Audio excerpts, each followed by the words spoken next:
7, followed by the Peter Edmiston Experience with CJ Hurt from 7 to 10. Sports 56 Middays with Greg Gaston and Eli Savoy takes you through lunch from 10 until 1. And then, John Harden brings you Johnny Radio's Happy Hour from 1 to 3. Dave Woloshin and Brett Norsworthy drive you home every afternoon with Sports Time with Wolo and Stats from 3 till 6. And John Rennie wraps up the day with Southern Sports Report from 6 to 7 before we turn things over to Fox Sports Radio to get you through the evening. We also bring you Ole Miss Sports, NFL football, and the NCAA basketball tournament. Don't miss anything. Keep your radio locked in right here on Real Sports Talk. Sports 56, 96.1, and 87.7. We are Sports 56, WHBQ Memphis, WIVG-FM Tunica Memphis, and WPG-FLP Memphis. Flynn Broadcasting Stations. It's Johnny Radio's Happy Hour.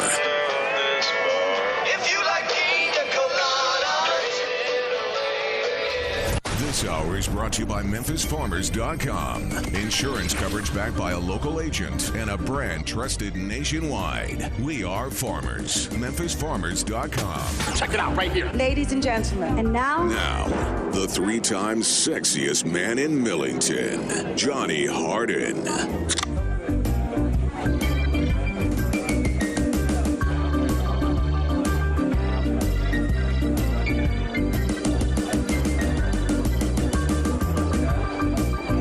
Welcome in. Thirsty Thursday edition of Johnny Radio's Happy Hour. Johnny's out sick. We're sending him his well wishes while he is bedridden. Me and Drew Barrett, me being Gabe Kuhn, are going to drive the show today, and we have a pretty decent and loaded show for you today. We have a lot of sports going on, as we sort of alluded to yesterday. We have regular season NFL football, regular season college football. We are opening tonight with an exhibition game. College basketball is back to a certain extent. The Tigers will be taking on Christian Brothers University tonight. And I know, I know you're a proud alumni of the University of Memphis, but I had to explain to you why this game does actually matter. For tonight. You're like, it doesn't matter if they win or lose. Just optics. Well, yeah, it really does matter if you win or lose. I don't know about you, but I know you weren't here at this station when it did happen back in 2015. But the city might as well burn down.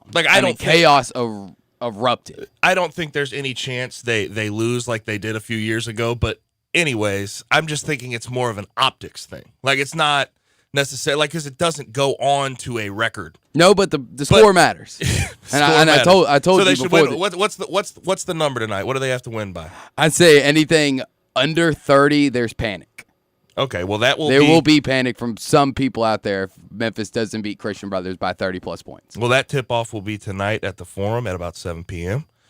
But last night, a lot of NBA. The Grizzlies. God, I don't even know what to say. They looked young. They looked very young. It's very expected, and there was sort of hope through 3 quarters, but we'll get to that here in a second. Later on, down the road here in this show, we're going to get to the World Series, which is absolutely ridiculous. 2-0 right now. The Nats are up on the heavily favored Astros. We're going to have Hardenwood, an early Hardenwood, at 2:05 because at 2:30, we're bringing on our guy from Rivals, Isaac Simpson. Isaac_Rivals to talk Tiger football and basketball.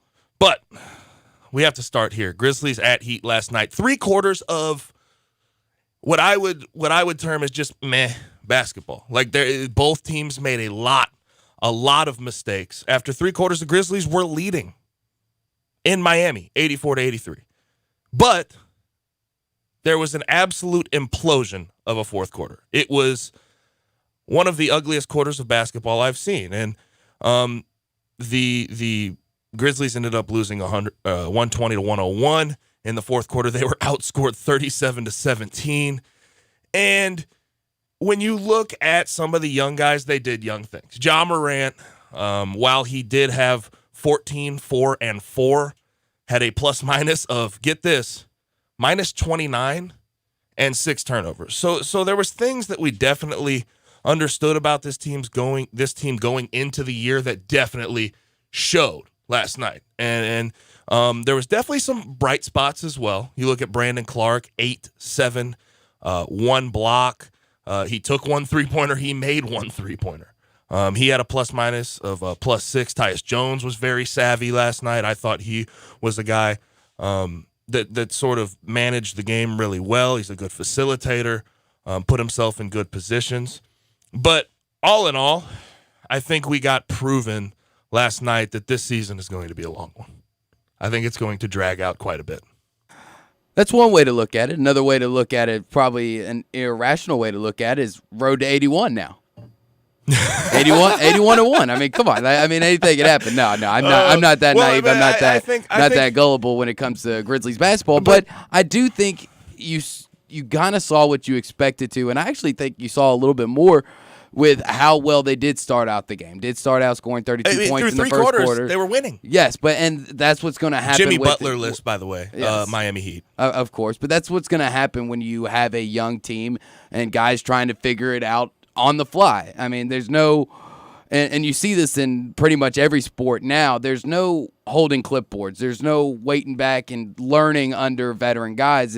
It's learned by being thrown into the fire, and that's what's going to happen when you have young guys on your team. When you have a new hopeful core going forward, you're going to have to get through the growing pains, and that's what we saw in the fourth quarter was growing pains. And if you guys out there listening want to join the conversation, always the First Bank text line 67129 and the First Bank phone line 360-8255. We will try to get to your calls and texts as much as we can. But yeah, I agree. There's, I guess the sort of term I would have to say about the season is guarded optimism. You know what I mean? You know you're not going to win a lot of games, but you just want to see these guys come along. And I think to a certain extent, last night, what we saw out of Brandon Clark was awesome. Obviously, taken at the 21st pick in the NBA draft. So, like, where he was taken and what I saw last night sort of shows me that this is a guy they might have gotten a steal on.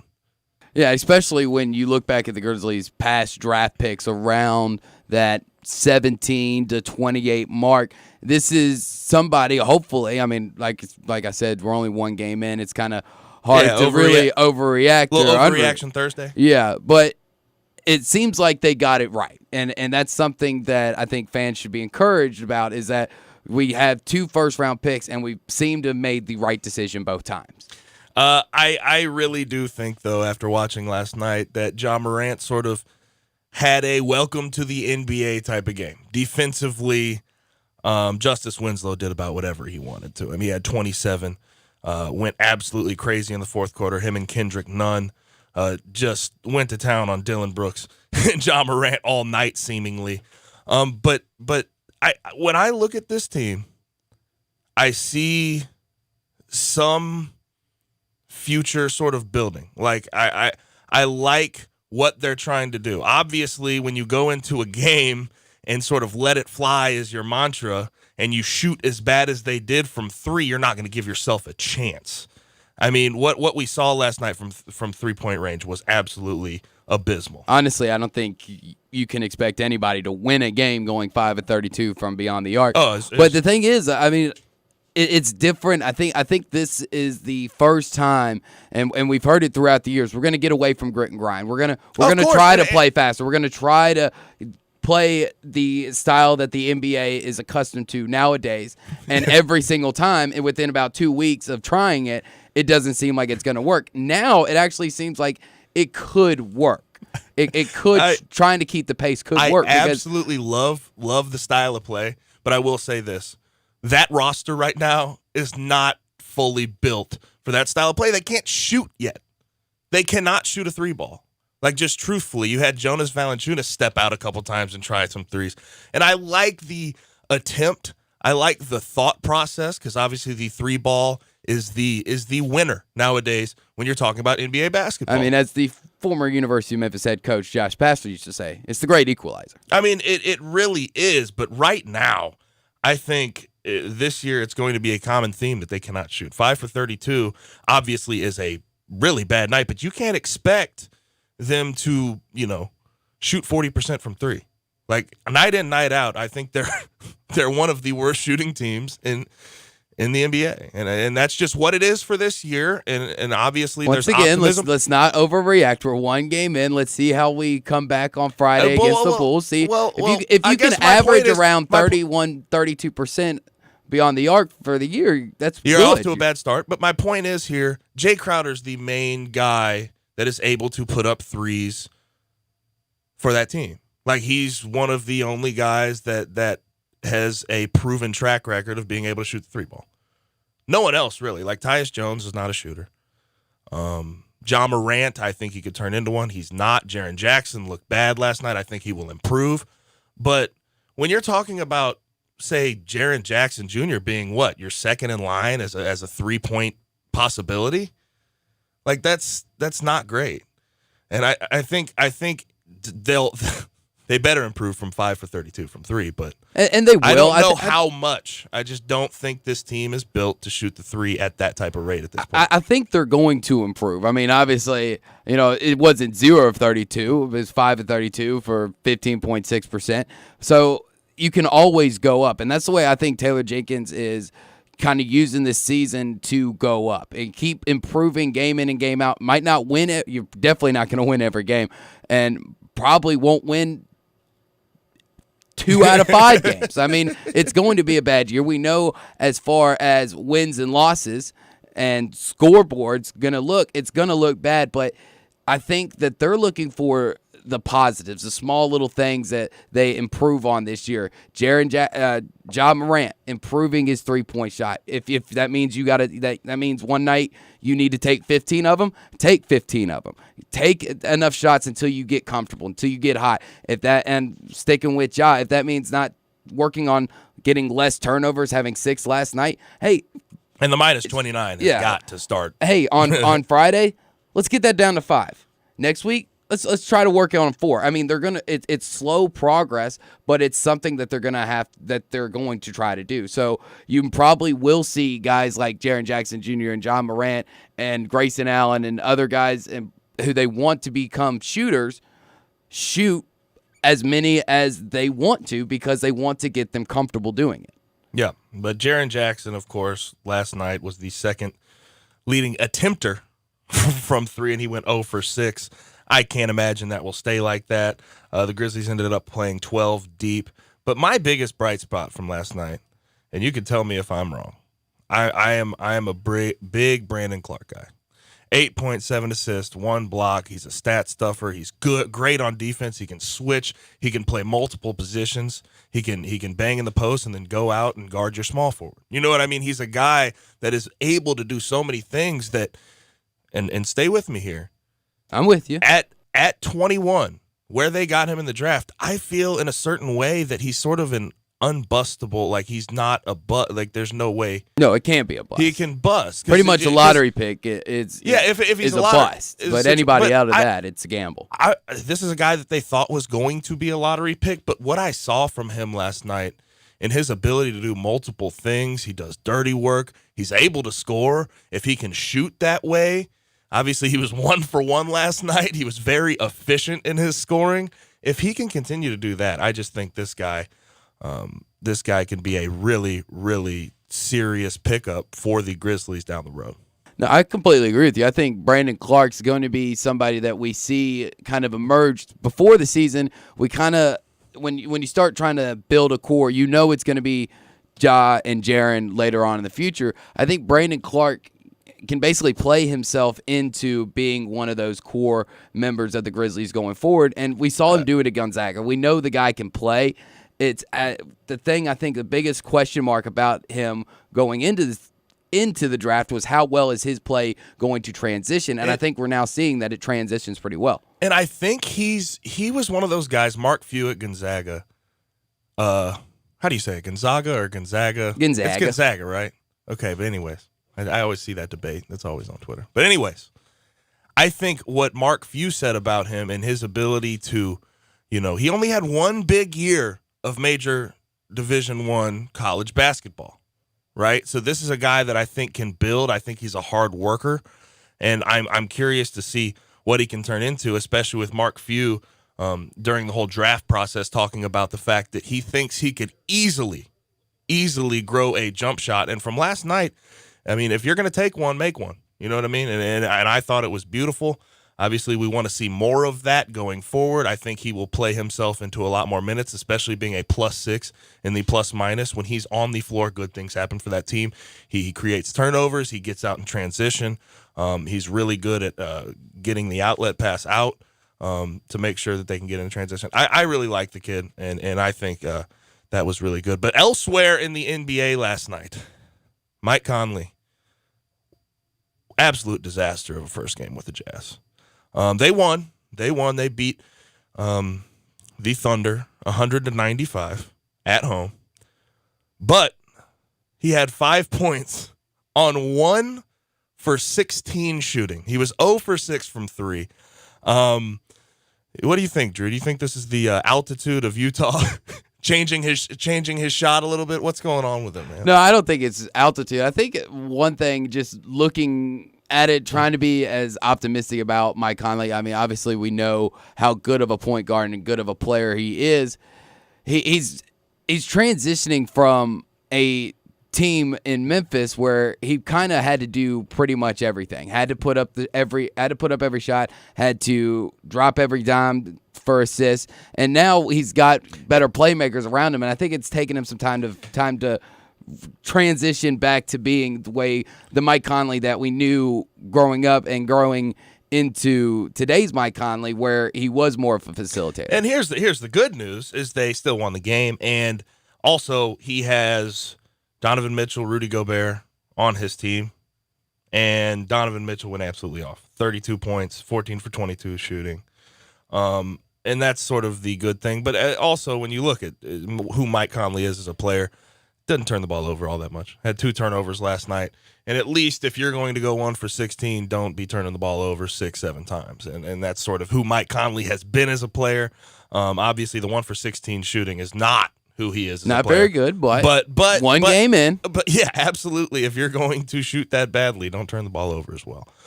I saw last night as well one of the most brilliant performances I have ever seen Kyrie Irving put up, just truthfully. He is the main guy on the Brooklyn Nets right now, and that team, wow, so much optimism with Kevin Durant being able to join that team sort of next year. They lost, and Kyrie put up 50 points, 8 rebounds, 7 assists on, get this, 0 turnovers. No turnovers for Kyrie last night. And they lost 127 to 126 to the Timberwolves of all people at home. But what Kyrie did last night was absolutely insane. And people talk all the time. People talk all the time about him being a Robin, right? And I think personally, this guy can lead a team. He just needs a little more help. And you look at who he has on his squad. Obviously, Karis LeVert was the second leading scorer for them last night. But their bench is horrible. I mean, well, not horrible, but their bench did not perform last night, and I think that's what more got to Kyrie when you look at the situation. He shot over 50% from the field while scoring 50 points. The guy played one of the best games I've ever seen him play, and it was very impressive at a +18 plus-minus as well. Yeah, great game by Kyrie Irving last night. Obviously, kind of hoping that he was hoping that last shot would go in to ultimately win the game against the Timberwolves last night. Did you see he pulled like the NBA street move too, where you like roll over? Yeah. Did you see that? He rolled over. He missed the shot, but that would have been cool. That would have been a great. It would have been. It would have been a great debut for him up there in Brooklyn. I think if you're a Brooklyn fan, you like what you're seeing, especially with having KD. Probably not coming this season, having Kyrie kind of get used to being there in Brooklyn. But going back to the Robin Batman debate I know John loves to have on this show, that this is also the same type of thing we saw out of Kyrie when it was just Kyrie in Cleveland. We saw Kyrie put up ridiculous numbers. We saw him put the team on his back. The 0 turnovers is a thing that gets me. And just the fact that he creates so many good plays while he is on the court. And people can talk all they want about him not being able to lead a team, but what I saw last night, he led the team, but the rest of the team wasn't good enough to help him out. truthfully. Yes, but eventually it's going to be kind of the exact same way it was in Cleveland without LeBron. It's the give me the ball, get out of my way, and watch the show. And once KD, if you're shooting 17 for 33, and right now that works, but that. I doubt 17 to 33 is going to be what he does night in and night out. Yeah, I can give you that. I can give you that. And 0 turnovers is just not attainable when you're handling the ball that much within an offense. So I see where you're coming from, but what I saw last night was absolutely insane. So no, I'm not trying to take anything away from him. No, I know you're not. But we have to get to a break, and we're going to come back and talk a lot of World Series. Obviously, the Nationals up 2-0 in absolutely stunning fashion. Just the craziest things. I have some things that will absolutely surprise you on the other side about this Nationals team. Right here on Real Sports Talk. Sports 56, 96.1 and 87.7. Sports Time with Rolo and Stats. Every weekday afternoon from 3 till 6. Right here on Sports 56, 96.1 and 87.7. If you've always thought, hey, I'd look pretty good in Lexus, well, guess what? Lexus thinks so, too. Lexus is offering you the Golden Opportunity Sales Event. Great offers on all 2019 models and special lease options. Drive in luxury and confidence, knowing that every new Lexus comes with complimentary first and second maintenance services. Stop by Lexus of Memphis, 2600 Ridgeway, and put yourself in the driver's seat of an all-new 2019 flagship LS500. Hey, you look pretty good there. Lexus Golden Opportunity Sales Event at Lexus of Memphis. Experience amazing. Warning, this product contains nicotine. Nicotine is an addictive chemical, not for sale to minors. Website restricted to adults 21 and over. I'd been smoking for a while. I tried vaping when it first came out. It just didn't work for me. But recently, I tried MyBlue, and it actually gave me the nicotine satisfaction I was looking for. MyBlue is easy to use, and it lasts all day. I even like having the different flavors and nicotine options. It's nice having a choice. I think other smokers will be surprised by MyBlue. I certainly was. And right now, try MyBlue for $1 at select retailers or MyBlue.com. You have to be up in 5 hours, 2 hours, 6 minutes. And when you hear, you realize that you haven't slept a wink. That's why there's ZzzQuil Pure Z's, a drug-free blend of botanicals with an optimal dose of melatonin, so you can fall asleep naturally with no next-day grogginess. It's available in both liquid and gummies, tastes great, and is non-habit forming. Pick up ZzzQuil Pure Z's from the sleep experts at Vicks ZzzQuil. ZzzQuil Pure Z's, naturally superior sleep. Available at retailers near you. Mid-South Power Distributors is your source for all things diesel. For more than 26 years, they've supplied all the diesel parts that you need. From simple repairs to complete overhauls, they have it all. Whether it's heavy, medium, light duty, agricultural, marine, or off-road, Mid-South Power is the leading source for all things diesel. Fuel injection, turbochargers, engine parts, alternators, starters, and brakes, they can supply all the parts and services you need. Stop in today at 3250 Mill Branch Road in Memphis or call 901-396-0710. Your University of Memphis women's soccer team is ranked in the top 10 in the nation and has been dominating opponents on both ends of the field. We'll attempt to break the all-time Memphis soccer attendance record on Sunday, October 27th at 1 p.m. at the Tigers Soccer Complex on the Park Avenue campus. So bring the whole crew and enjoy an afternoon of Memphis soccer, along with incredible family-friendly concession prices, including dollar hot dogs. Be a part of a record crowd and support Memphis women's soccer on Sunday, October 27th at 1 p.m. Parking and admission are free. Dirt happens, as well as debris, dust, and damage. And when they happen to you, you need good, clean, fast service. You need Hilo Commercial Services. Hilo specializes in construction, commercial, food plant, and industrial cleaning with customized service just for you. Hilo is also an expert at high dusting to clean hard-to-reach places. When dirt happens, call Hilo Commercial Services, 901-277-6733, or visit HiloCommercial.com. Hilo Commercial Services, good, clean, and fast for you. This is Jason Mott. Join me November 9th downtown at the Column for our 8th annual Jason Mott Foundation Cornhole Challenge. Doors open at 6. For tickets and more information, click the events tab at jasonmottfoundation.org. Looking forward to seeing you out there, and let's strike out cancer. Now back to Johnny Radio's Happy Hour. Kick it over here. This hour is brought to you by MemphisFarmers.com. Insurance coverage backed by a local agent and a brand trusted nationwide. We are farmers. MemphisFarmers.com. Thick and thin, I'm your pusher man. I'm your pusher man.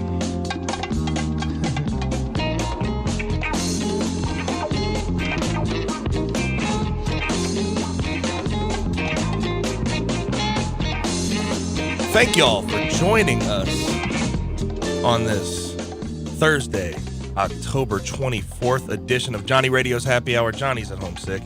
Gabe Kuhn here, filling in for him. Drew Barrett helping drive this thing. Before we get into anything World Series related, we have two beautiful tickets for tonight's game versus Christian Brothers, Section 108. You can't beat that. We are going to give these away to the second caller. So call in right now, 901-360-8255. Obviously, you're going to have to pick these up tonight. Drew will handle you on the other side. But a lot of baseball last night, and a very surprising situation that we have on our hands. The Astros came into the series minus 235 to win the whole thing. Now, where we're sitting, the Nationals are up 2-0 on the Astros. And last night was a beatdown of epic proportions in Houston. 12-3. The Nationals handled business. Obviously, Steven Strasburg was filthy as usual. He handled business. 6 innings pitched, 2 earned runs, 7 strikeouts. He gave up a bomb, but the thing I like about Strasburg is the ability he has to limit mistakes.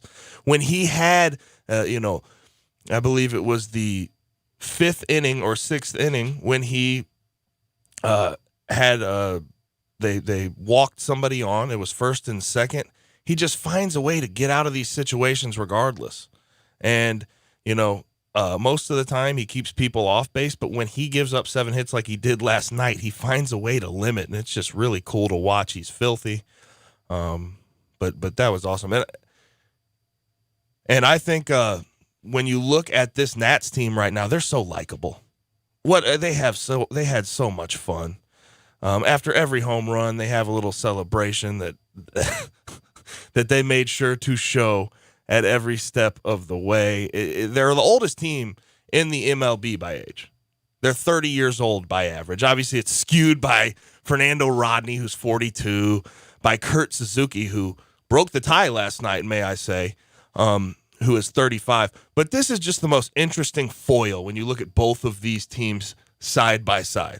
I'm not saying the Astros are a young team. They're one of the older teams in the league as well. But when you look at the Nationals, they don't have the playoff and World Series experience that the other side does. Fernando Rodney, in 17 years in the league, has had 6 playoff appearances. Kurt Suzuki, 35 years old, broke the tie last night with a home run, a bomb to left field. Longtime catcher, not a longtime starter in the MLB, by the way, has never been past an LCS until now. And this is sort of, as I alluded to yesterday, the team just does not have a lot of playoff experience. Adam Eaton is 30 years old. 30 freaking years old, and this is his first playoff ever. This is the first time. And what they did last night and just pouring it on in the top of the 7th with 6 runs, followed by 3 runs in the 8th, 1 run in the 9th. They just absolutely took this Astros team, and I honestly think they beat them down to the point where the Astros' confidence level is at an all-time low. Obviously, they're going to have to reset. They have a good pitcher going out there. They're going to be fine, right? Theoretically. But when you take 2 games on the road in a hostile environment against a favorite that substantial, you got to realize that the Nationals are in the drive, hardcore in the driver's seat to go win the World Series this year. Their first one ever. They really are. And everything that I said yesterday about how it's not time to panic after game 1. It's a time to panic. It's 5-4. You didn't lose. It's not. And I'm pretty sure I even said you didn't lose 12-2. Well, you just lost 12-3. Now it is time to start panicking. It's time to start looking at yourself if you're the Astros going, all right, what do we need to do? What are we doing wrong? Are our analytics of where to pitch at these guys wrong? Are we not using the right bullpens, guys at the right time? Are we leaving our starters in too long? Are we not shifting right? Now they've got to start looking at and start changing the game plan because they lose game 3, it's all over. I mean, you don't come back from 3-0 in a World Series. 2-0 is hard enough. But especially on the road, you're going to have to win. You're going to have to win a game on the road with Zach Greinke on the mound. And Zach Greinke's not a notoriously great playoff pitcher. Okay? He may be a great pitcher. He's been great for years, but he's not notoriously good in the playoffs. But it's just absolutely insane the story that this Nationals team is. They seem to really enjoy each other. I can say that much. They're having fun. They're having fun playing baseball. And right now, I know we're only 2 games in, but Juan Soto, MVP right now, especially after great game 1. You have the stats pulled up? For his postseason or his for the postseason right now, actually for the World Series right now, he's hitting .571 in the series. He's been seeing the ball so damn well. And by the way, guys, 20 years old. I think he turns 21 like tomorrow. But yeah, tomorrow. Again, he still can't even have a legal alcoholic beverage, and this kid is absolutely tearing up the best team in the league all year. But also, I want to point this out. When you look at some of the guys that have been there with the Nationals, and I talk about the playoff experience, okay? You talk about Anthony Rendon, Trey Turner, Steven Strasburg. And Steven Strasburg's been awesome in the playoffs when he's been in them, but they have not been past the LDS ever. This is their first year past the LDS. When you look at the other side, and this is what I was talking about, it's a crazy foil. You look at the other side, they don't seem that likable right now. With what's going on with Brandon Taubman, there's a lot of distractions. And obviously, Brandon Taubman is the assistant GM for the Astros. He was sort of called out for mocking a female reporter who was critical of Roberto Ozuno's 75-game suspension for domestic violence. And Brandon Taubman, at length, at nauseum, kept saying, "Oh, I'm so glad we have him. I'm so glad we have him." And it became a bad situation. But I'm not saying his comments represent who that team is. But it certainly doesn't help their case, right, at this moment. No, right now it doesn't help the case. A lot of people probably thinking, well, that's karma for you. You've ruined the karma for the team. But I think you're right. I think the Nationals are becoming the plucky little gnats. I mean, a team that nobody really thought was going to happen. They have become likable. Their names are people that unless you're a diehard baseball fan, you don't really know. Here's the thing. Even if you're not, these are guys that have been around forever. Fernando Rodney, Kurt Suzuki, Adam Eaton. They've been around for a minute, but none of them have any discernible playoff experience, yet they are performing at the highest level in the biggest games and absolutely going to town on a team that really, before the series, before the playoff season even started, people would have said there's no way the Nationals would be up 2-0 on the Astros in the World Series. There's no way anybody could have. Nobody would have said that. And you're exactly right. The Astros, I mean, have been a team the last 3 years where you basically just pencil their name into the pennant series.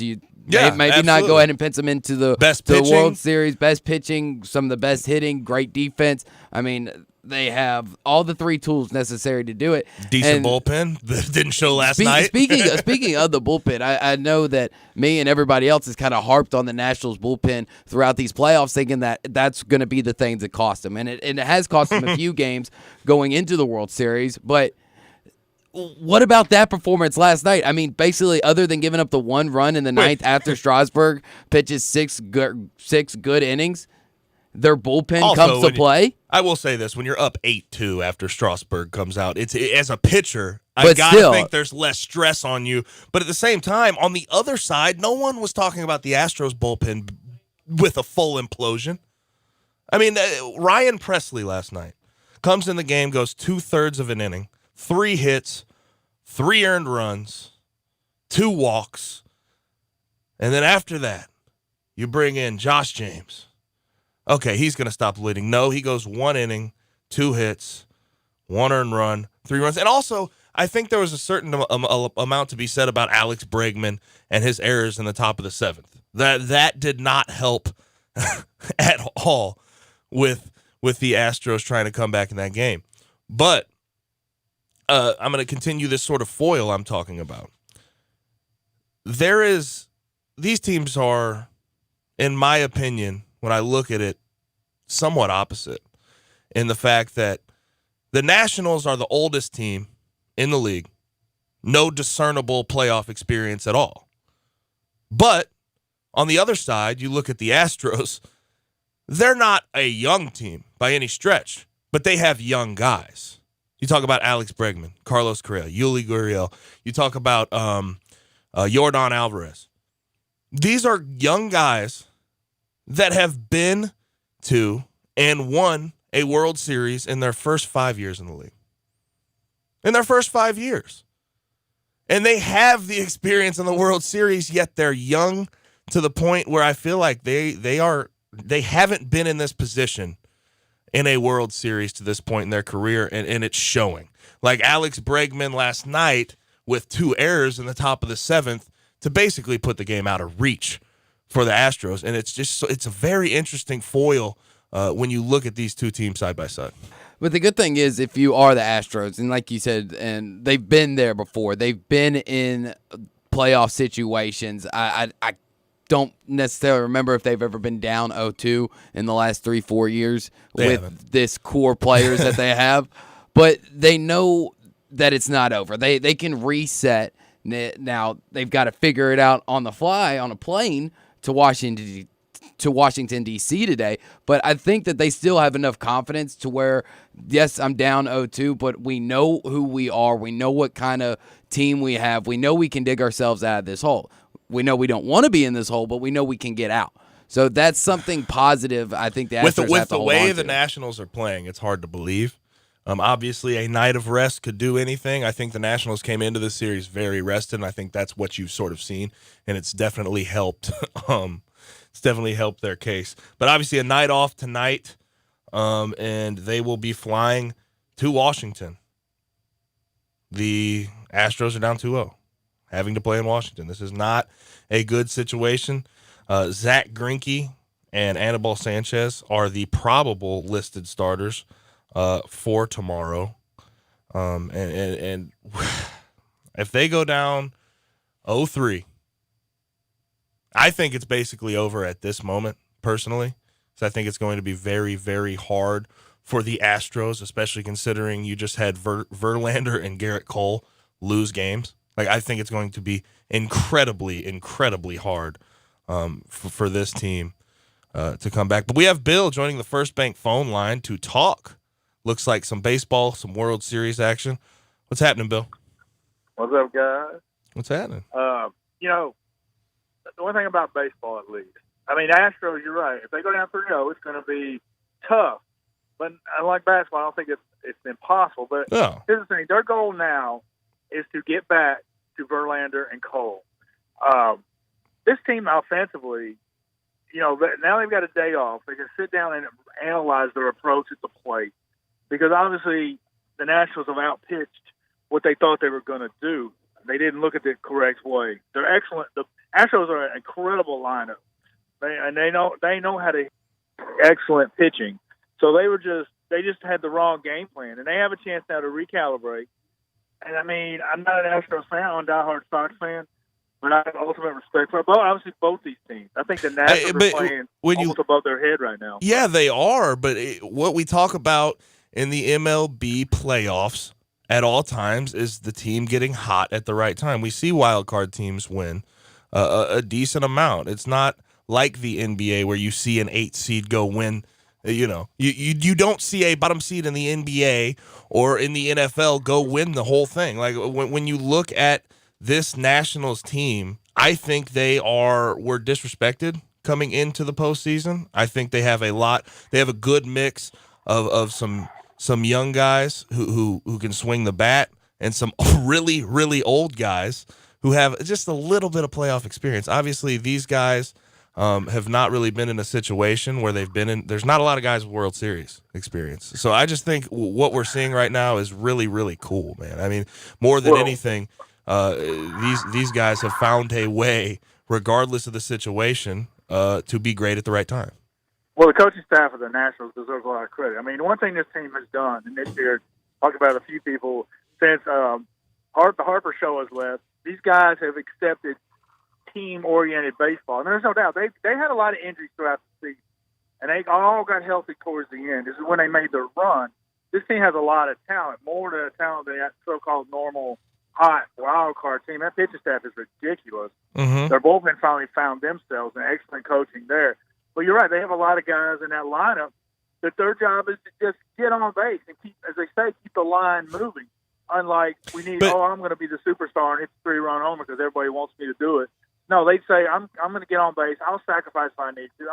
We're going to get our runs in, let our pitching staff win the game for us. And then also you have a guy like Kurt Suzuki hitting just bomb shots, basically up onto the train tracks in Houston. So I think there's something to be said about just how this team is performing in this situation. But Bill, I appreciate you calling in, man.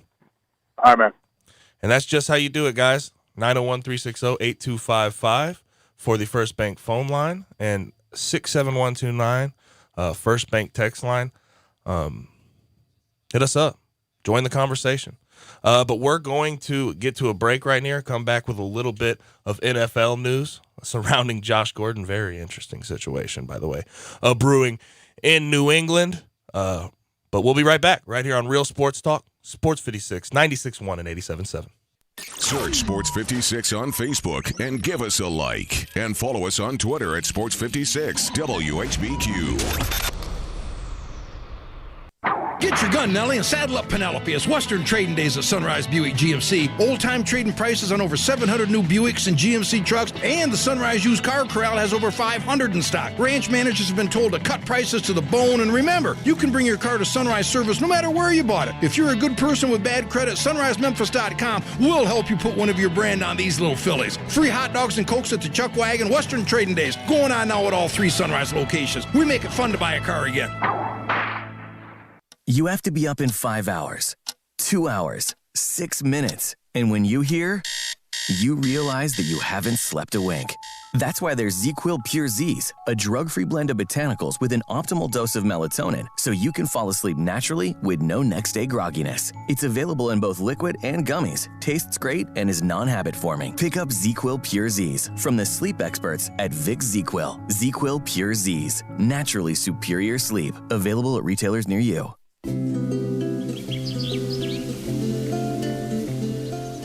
I love fall. The landscape is so beautiful at Town Village Audubon Park. Nestled in the heart of East Memphis, located corner of Park and Cherry, is a beautiful residential neighborhood. Looking for a great place to retire, but you still have a very active lifestyle? Then visit Town Village. Only requirements that you're 55 plus. Prices per month starting at $2,300. Gourmet Chef Drew invites you to visit our restaurant and bistro.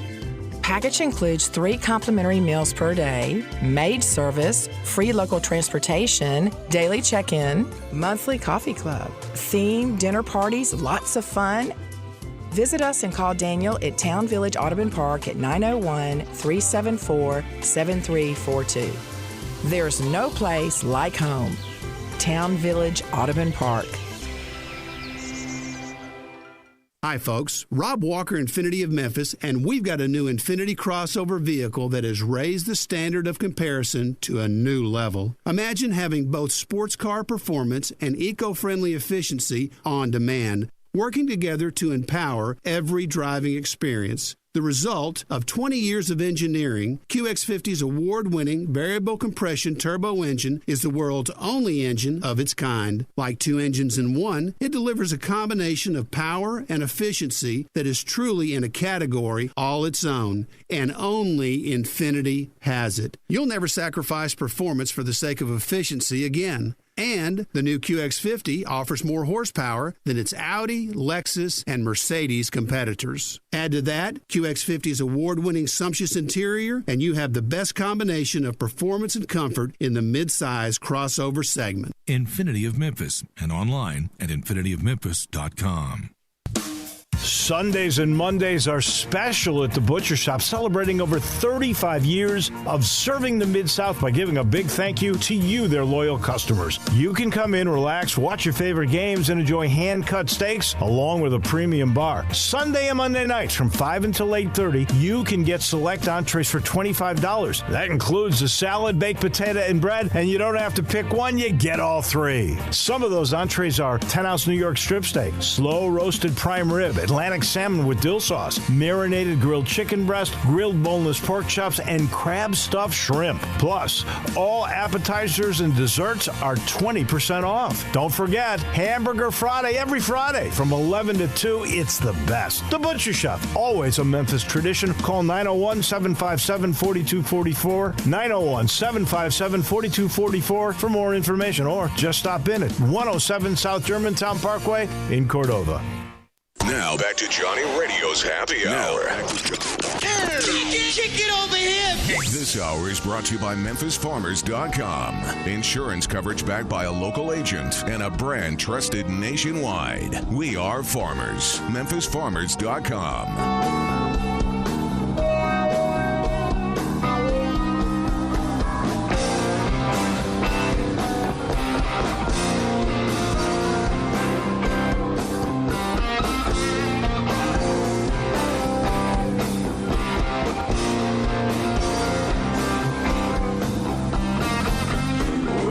Just so y'all know what is on the docket for the rest of the day, right here I have to drop a couple NFL nugget for you guys. And then coming up at 2:05, we're going to do some Hardwood. 2:25, we have Isaac Simpson from Rivals to talk Tigers. And then at 2:50, we will give you the pick of the day.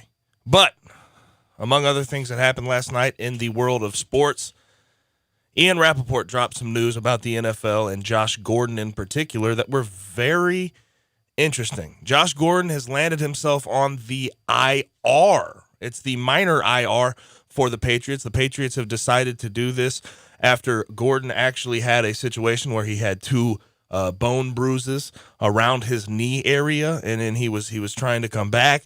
A lot of people close to the situation found it very puzzling because he's in a situation where he might be back very soon. It's just a bone bruise, and Josh Gordon was about ready to come back. Gordon, via an Instagram post, put quote unquote interesting. That's all he said. Interesting. ...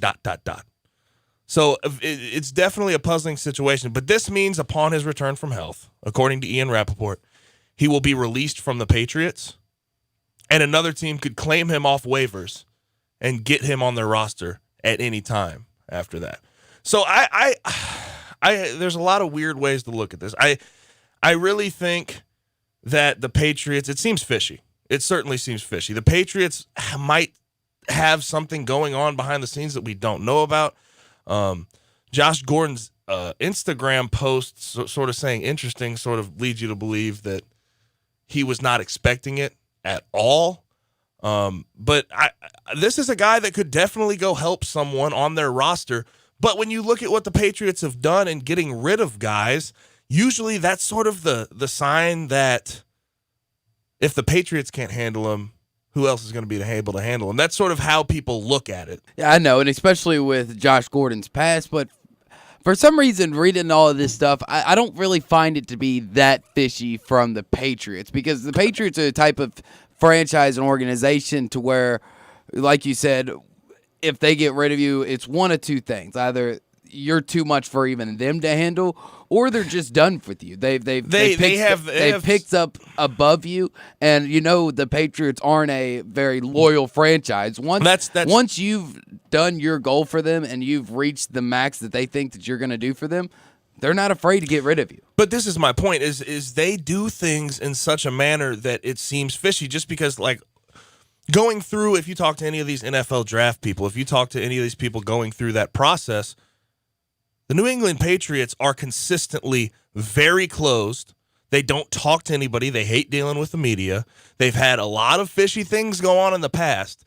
Now, you can say that you don't think anything is fishy, but I certainly smell something out of that direction. Well, what's the fishy smell? What is going on? I don't know. It's a speculation for sure. But at the same time, I don't understand, given what he has done, given the situation he is in right this second, why you would go ahead and get rid of him. Is it the injury? Is there an injury that is literally almost career-ending for him? Has he started back to his old ways? What is the situation that is leading you to release him, right? That's my question. And it just seems like there's got to be something there to at least pick at. There could be something. There could also just be as simple as, hey, we just traded for Mohamed Sanu.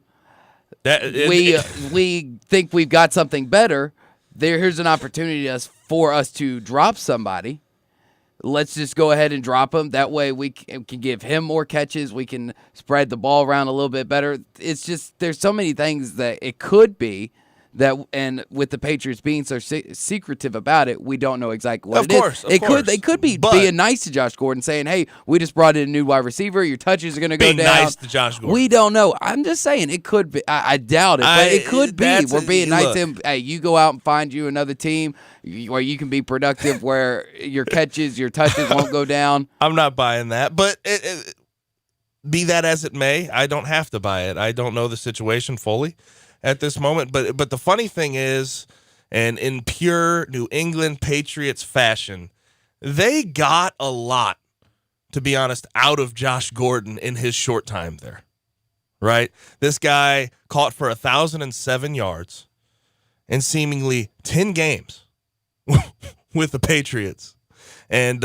4 touchdowns. I mean, this guy played very well with them. They only gave up a 5th round compensational pick and paid him $2.5 million.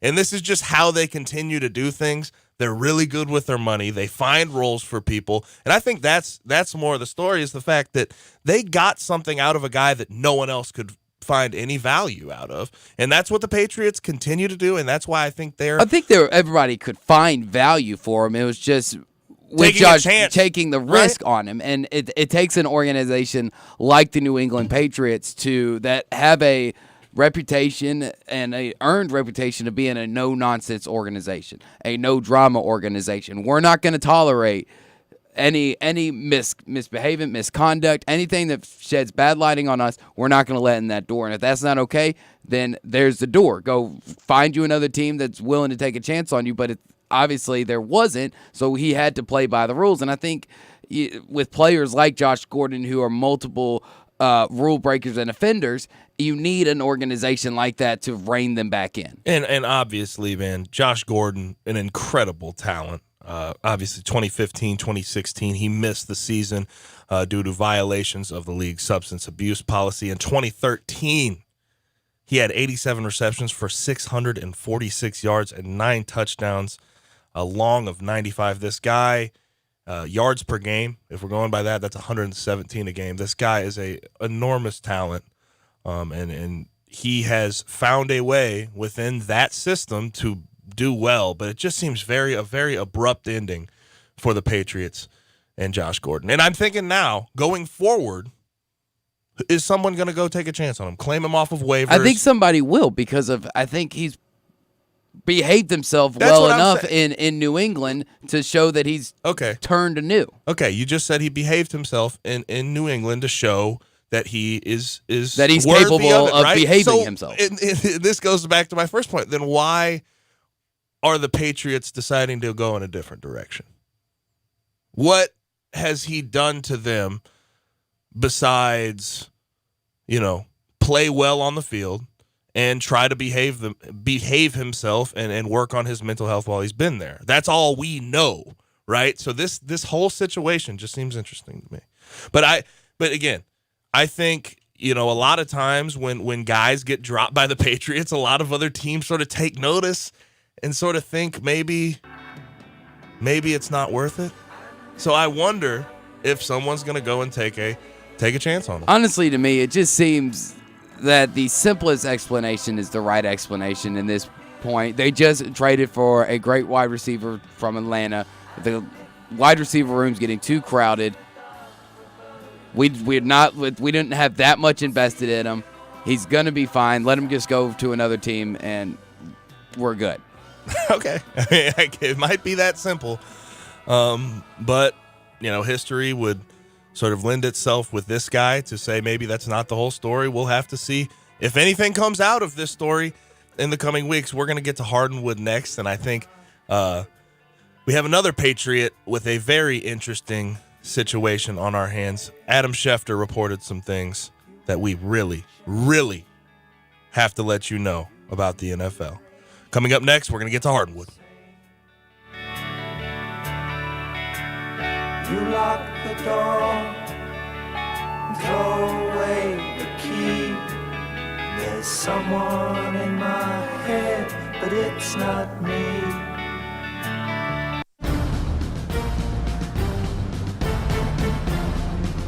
Mike Tirico and Tony Baselli here from Westwood One with a Thursday Night Football preview. We're getting set for the Washington Redskins at the Minnesota Vikings. And Tony, Kirk Cousins and the Vikings red hot. They are 5-2, having won 3 in a row. Mike, and a big reason for the 3-game winning streak is Kirk Cousins. He's playing the best football of his career, and he's the highest-rated quarterback in the NFL. On top of that, they have a great rushing attack with Dalvin Cook. They're a very good team, but they can't relax. Even though the 1-6 Washington Redskins are coming to town, they need a win to keep pace with the Packers in their division. Yeah, sounds terrific, Tony. I look forward to joining you in Minneapolis for the Redskins and the Vikings on Thursday Night Football. Remember to listen to Westwood One's coverage of the NFL all season long, right here on Real Sports Talk, Sports 56, 96.1, and 87.7. Napa know-how. Why should you buy a 99-cent Napa bag?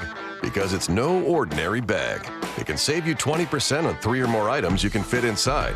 Some call that magic. Others say it's the 8th wonder of the world. But whatever it is, it's the best way to save you 20% on brakes, filters, wipers, and more. Quality parts, helpful people. That's Napa know-how. Napa know-how. At participating Napa Auto Parts stores while supplies last. Minimum 3 items. Exclusions apply. Offer ends 10/31/19. Hi there, Saver. Looking for a Medicare plan to help you save on more than just prescriptions? Medicare Advantage plans may offer prescription drug, medical, and hospital coverage. Walgreens is a preferred network pharmacy with many Medicare Advantage plans, including United Healthcare. So when you enroll in a plan with Walgreens as your preferred pharmacy, you know you're saving smartly. Walgreens, trusted since 1901. Other plans may be accepted. If this were just any door, and this were just any ignition, connected to just any transmission, in just any vehicle, then perhaps it would be okay to buy it from just anyone. But this is not just any car. It's a certified pre-owned Mercedes-Benz.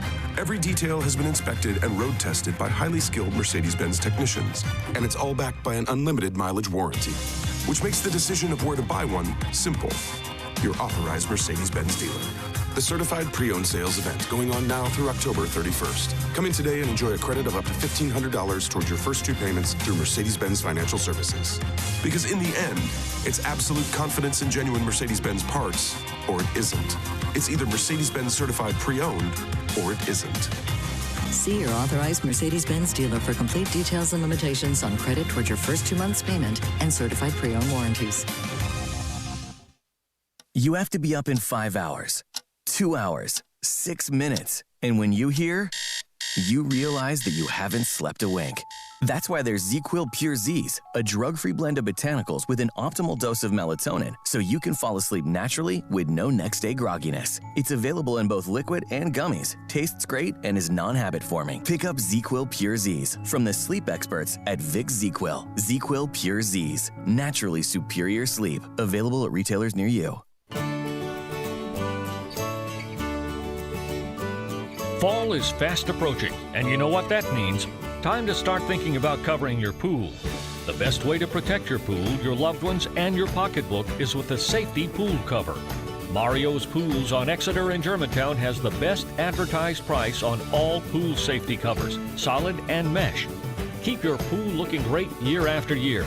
A safety cover requires less maintenance, saves money on chemicals and water, prevents standing water, and extends the life of your liner. Call Mario's Pools at 552-3399. That's 552-3399. Or just walk in and see him in Germantown on Exeter Road. Plus, he specializes in pool closings. Mario's has an A rating with the Better Business Bureau. Check out his reviews on Facebook. Protect your investment. Call Mario's Pools today. 552-3399. Warning, this product contains nicotine. Nicotine is an addictive chemical, not for sale to minors. Website restricted to adults 21 and over. I'd been smoking for a while. I tried vaping when it first came out. It just didn't work for me. But recently, I tried MyBlue, and it actually gave me the nicotine satisfaction I was looking for. MyBlue is easy to use, and it lasts all day. I even like having the different flavors and nicotine options. It's nice having a choice. I think other smokers will be surprised by MyBlue. I certainly was. And right now, try MyBlue for $1 at select retailers or myblue.com. I know I say this all the time. What, that Central Barbecue goes perfectly with whatever's happening this month? Well, yeah, but this month it's really true. Because it's the baseball playoffs. Well, yeah, and... We're in the heart of college football season where a lot of the biggest games happen. What better time for Central Barbecue? Well, come on, let me... And, of course, the race is really on in the NFL, and what goes better with football than Central Barbecue? Oh, all right, seriously. And if, it's also the beginning of hockey season. That's not fair. You wouldn't even let me see hockey season? Central Barbecue and sports always go great together. What he said. This is Jason Mott. Join me November 9th downtown at the Column for our 8th annual Jason Mott Foundation Cornhole Challenge. Doors open at 6. For tickets and more information, click the events tab at jasonmottfoundation.org. Looking forward to seeing you out there, and let's strike out cancer. We are Sports 56 WHBQ Memphis, WIVG-FM Tunica Memphis, and WPG-FLP Memphis. Flynn Broadcasting Stations. It's Johnny Radio's Happy Hour.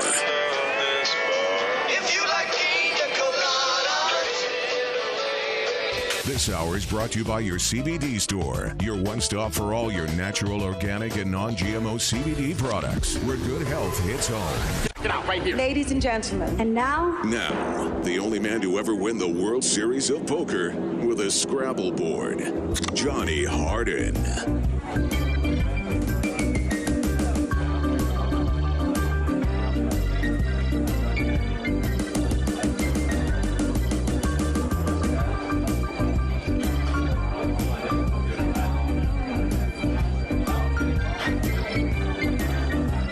Welcome back into hour 2 of Johnny Radio's Happy Hour today. I am filling in for Johnny as he is out sick, man, and he's got the throw-up sickness. We all know how that is. That's no fun. But I have Drew Barrett here in studio with me, helping me drive this bad boy. For the rest of the day, just a reminder of what we have on the docket here. We have a little bit of news here with Hardenwood to start this hour. 2:25, we're going to have Isaac Simpson from Rivals to talk Tiger football, Tiger basketball, and just about everything Tigers as we get moving forward here. But today, this morning on Get Up on ESPN, Adam Schefter had some very, very interesting comments about Tom Brady in regards to what his future might hold going forward. Give him a listen. These are his decisions, correct? These are acts that he's put into motion. And I don't think he knows how it's going to play out after this year. But again, just look at the basic facts, and that's what I said. If he's selling his house, his trainer's selling his house, and he's voiding his contract, doesn't that tell you something? I would just say, look, there are 3 options, right? He's either staying in New England, he's retiring, or he's going to go play somewhere else. I would think of those 3. That staying in New England, to me, would seem like the least likely option of the 3. But we'll see. The least likely option of the 3. I think he could go any which way. I think all 3 are in play. But I think it'd be more likely that he would retire or even perhaps move on than it would be to stay in New England. We'll see. Wow. Okay. Shefty ball. We'll begin with something I wasn't. What? Are we serious about this? Know what, Drew, man? It's about to. It's time. Let's get to Hardenwood. This is Access Hardenwood. Okay, so Adam Schefter, you got to understand, this is the NFL's, he is a do-everything reporter for the NFL. He has dropped some of the biggest news nuggets that we have seen in the past decade, past 5 years. This guy knows his stuff. And we have a situation where he thinks the least likely of the 3, of him retiring, of Tom Brady, I am speaking of him retiring, going elsewhere and playing with the Patriots, he thinks the least likely is him staying with the Patriots. What? I'm sitting here in a situation, I can't imagine him elsewhere. I cannot. And I think he wouldn't be the first franchise quarterback to go somewhere else at the end of his career. I mean, obviously, Joe Montana going to Kansas City, Johnny Unitas going to the Chargers. I understand. I mean, it looks weird, and it did look weird for both of those guys. 6 Super Bowls in the same place with the same coach. I think those situations are a bit different, but at the same time, it wouldn't be the first. I agree. But he is one of those guys, I just can't imagine him in any other uniform. I can't imagine him with anybody other than Bill Belichick by his side. Well, back in the day, did you really imagine Peyton Manning in a jersey other than an Indianapolis Colts jersey? I could. Because it wasn't every year in, year out, him winning Super Bowls. It wasn't 6 Super Bowls. I could see him going elsewhere, but at the same time, I get where you're coming from. I get your point. But Tom Brady going elsewhere just is the craziest thing to me. And I honestly, I think it could be a very interesting situation we see him elsewhere. That would be fun. That would be good for the NFL, in my opinion. I don't know if we want to see him go someplace else. I think if he's not in New England, it's time to hang him up. I think if he starts to go someplace, I think he kind of starts to get a Brett Favre look of him of not quitting when it's time to quit. I mean, Brett Favre was a guy that you never thought you'd see outside of a Green Bay Packers jersey, but then you see him in a Minnesota Vikings jersey and a New York Jets jersey, and it looked weird, it didn't look right. He didn't know when to quit. He didn't know when to quit. It doesn't seem like Tom Brady does either, and the man's 40. And his team is still the best in the league. So, like, it's different. Brett Favre, there was a falling off of sorts, and then when he retired and came back again, it just wasn't the same. I think Tom Brady is just obviously the best eventually Tom Brady will hit that Brett Favre wall. The game will pass him by. Eventually, yes. I mean, the man's not going to be 68 yes, collecting Social Security and also an NFL check. I know that. I know he's probably not going to get to 50, right? But the guy has a couple good years in him left, and if he spends them elsewhere, I think that would create a lot of drama in the NFL, which we have seen to a certain extent, but it hasn't been accentuated in the way I think that would be accentuated. It'd be too weird for me. I think, maybe in a couple years after he's been out of New England, if that's the route that he's going to take, maybe he'll start to feel a little bit normal. But I mean, it wouldn't do anything to his legacy. His legacy, he'll always be a New England Patriot. And he's a winner, man. He's got 6 Super Bowls already. We could ultimately add a 7th this season. But I just think that if New England's ready to pass up on him, then it might be just time for him to ride off into the sunset. Yeah, he's 42 years old. He's played for years and years and years. 6 Super Bowls, like we said.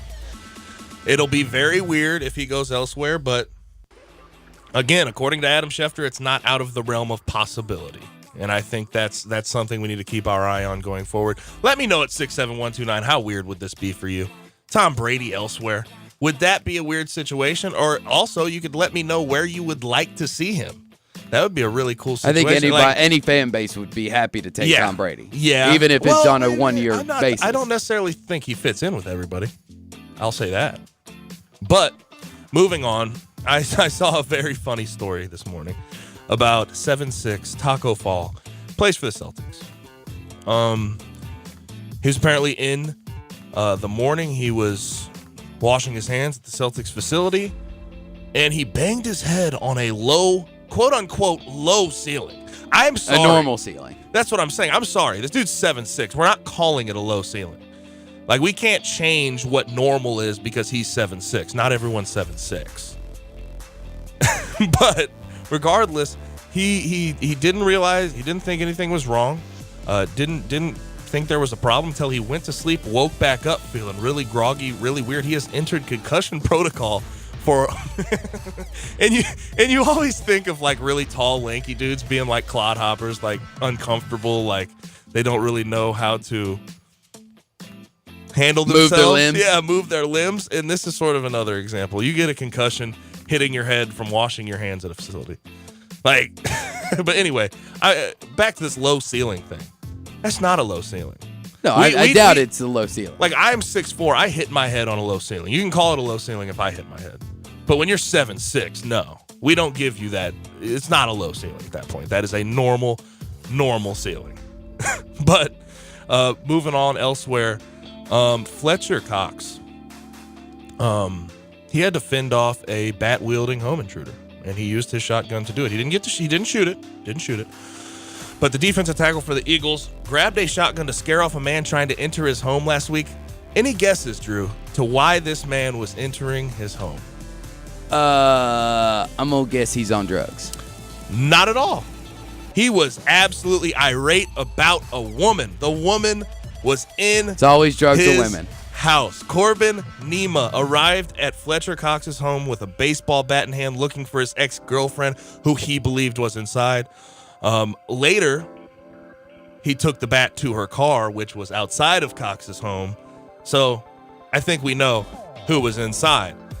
He also threw rocks at Cox's front door. Cox says the man tried to force his way into the home multiple times, so he grabbed his shotgun and called the police. Corbin Nima, I apologize. The man fled the scene in a Porsche SUV. He's got some money. And he led cops on a wild chase through town before he got the U.S. Marshals involved, and they stopped him. And apparently when they tracked him down, he fessed up to most of the allegations against him. There's a couple he didn't. But he's doing court later this month. But I think the funniest thing about this situation, besides the fact that Nima's ex-girlfriend, who was with Cox at the time, filed a restraining order against him, the funniest thing is this is not the first time Fletcher Cox has been involved in this situation. In November of 2017, he was caught in another love triangle, and he was sued by a man who claimed that he hooked up with his wife while they were still together. Fletcher Cox, and I know there are plenty of fish in the sea there, buddy. You ain't got to keep taking the fish off the hook. He seems like one of those guys that is sort of into doing that type of thing. Now, I know there's a lot of young men out there that are into that, but it's just not the way to go, man. That's not cool. It's never been cool. Living by the mantra, hey, just because there's a goalie doesn't mean you can't score, is not a cool way to live. It's not, man. I don't like it, but at the same time, this is absolutely hilarious. The man went after Fletcher Cox for alienation of affection, and he claimed, this was in 2017, alienation of affection, and he claimed the NFL star essentially is a homewrecker, and I think the evidence backs it up. It does back it up. This is the second situation in 3 years where he has, well, I guess this one's a little different. This is an ex-girlfriend. This is not like current wife, current girlfriend. This is an ex. Yeah, but if you know you're dealing with a crazy, if your new person has a crazy ex, you have to take that into account. And then also, you leave that alone. I mean, this certainly brings up the conversation of how long after do you start pursuing a woman who has been in a relationship, right? Like does this woman go the next day and talk to Fletcher Cox? I don't get this. I don't get the whole. It could be part of the woman's fault. I mean, she probably went after him, but then again, crazy ex, was he always crazy, or did she make him crazy? She might have made him. Women crazy. can make you crazy. I've seen that. They do. 67129 if a woman has ever made you crazy. But yeah, Fletcher Cox he is somewhere else with this. I clearly he's into it. I, unfortunately, playing football, I had a few friends who actually sort of like, scoring on the goalie. But just because you can doesn't mean you should. You should not. No, not even because you can. Just don't do it. Just don't. It's not nice. It's not nice. Do you have anything for me, Drew? Yeah, I got a Hardwood story for you. Let's hear it. You're from the St. Louis area, correct? Oh God, yeah, I am. Have you heard of Cardinal Ritter College Prep? It's a 4A school right there. They're actually pretty good at football. They are pretty good at football, and going into this week, they were actually 7-0 in football. Before they were forced by the school to forfeit the rest of the season, and every single coach were they on 8-0? They were 7-0. Oh my God! They were 7-0, and every coach also was terminated permanently, not allowed to ever coach at Cardinal Ritter College Prep again, due to the fact that their star running back Bill Jackson had a 1-game suspension to start the season, and instead of being a good coaching staff and 1 game suspension, Just a one game, not even a half a season, 2 games, or anything. 1 game suspension. I mean, because I heard season. about this story, but I didn't know it was 1 game. It was a you 1 could easily game suspension. Serve it. And the coaching staff decided instead of just letting him serve out his sentence, instead of just playing the 1 game without the star junior running back, Bill Jackson, what we're going to do is we're going to give him a fake name. We're going to give him a different number. And nobody's going to be the wiser. Nobody's going to catch on. It also didn't help that this fake name, fake player also was the best player in the game, rushing for over 125 yards and 2 touchdowns. And now, 7 weeks later, everybody else has caught wind of it. And now the school is forced to fake name, fake number, and played him in his regular capacity.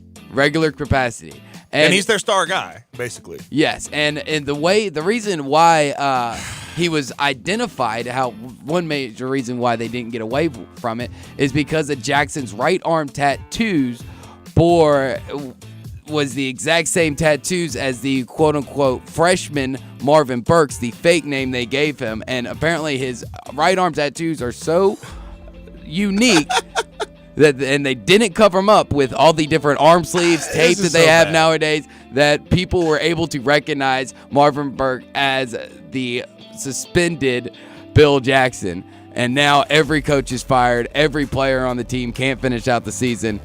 And it's the crazy thing about it is, one, if you're going to cheat, at least cover up the tattoos. I mean, if the kid has so many tattoos to where he can just be identified just by looking at him with a helmet and shoulder pads on, then give the man an arm sleeve. I mean, isn't the bigger issue that you tried to lie about? No, yes, that's the bigger issue. You lied about who he was and still played him in his normal capacity and his normal position. And not to mention, the thing that really gets me, 1 game suspension, serve it.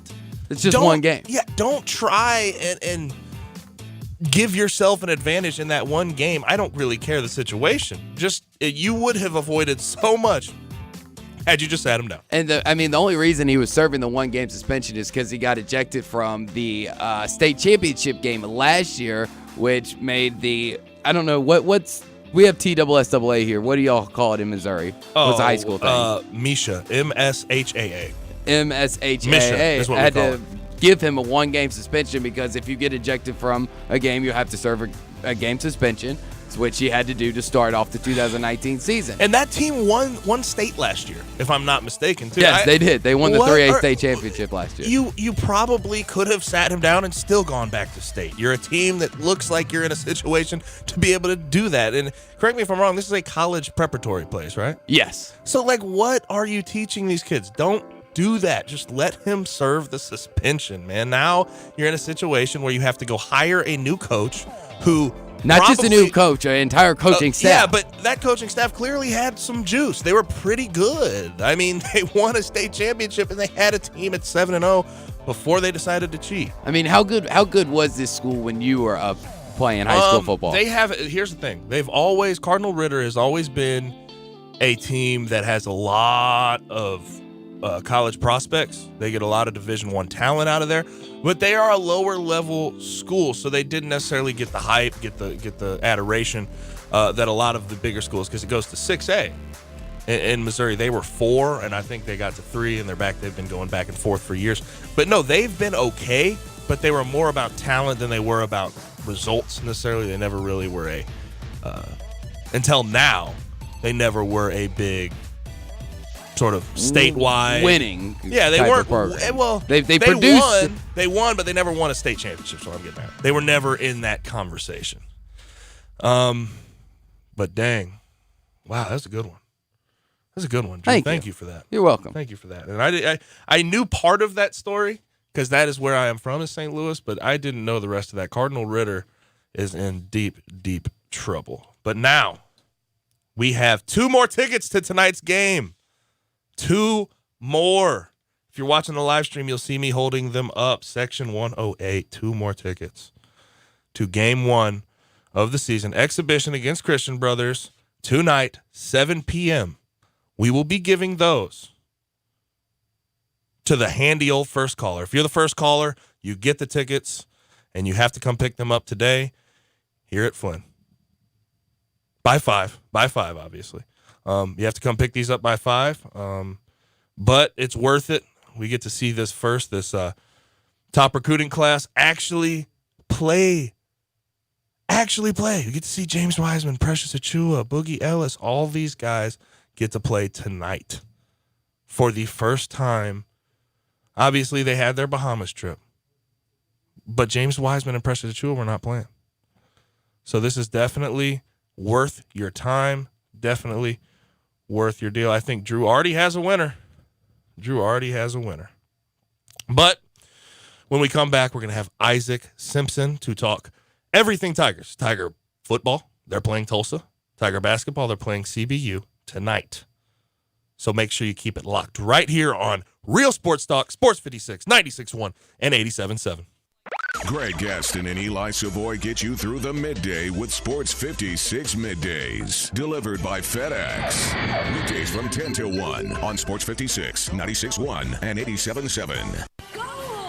Your University of Memphis women's soccer team is ranked in the top 10 in the nation and has been dominating opponents on both ends of the field. We'll attempt to break the all-time Memphis soccer attendance record on Sunday, October 27th at 1 p.m. at the Tigers Soccer Complex on the Park Avenue campus. So bring the whole crew and enjoy an afternoon of Memphis soccer, along with incredible family-friendly concession prices, including dollar hot dogs. Be a part of a record crowd and support Memphis women's soccer on Sunday, October 27th at 1 p.m. Parking and admission are free.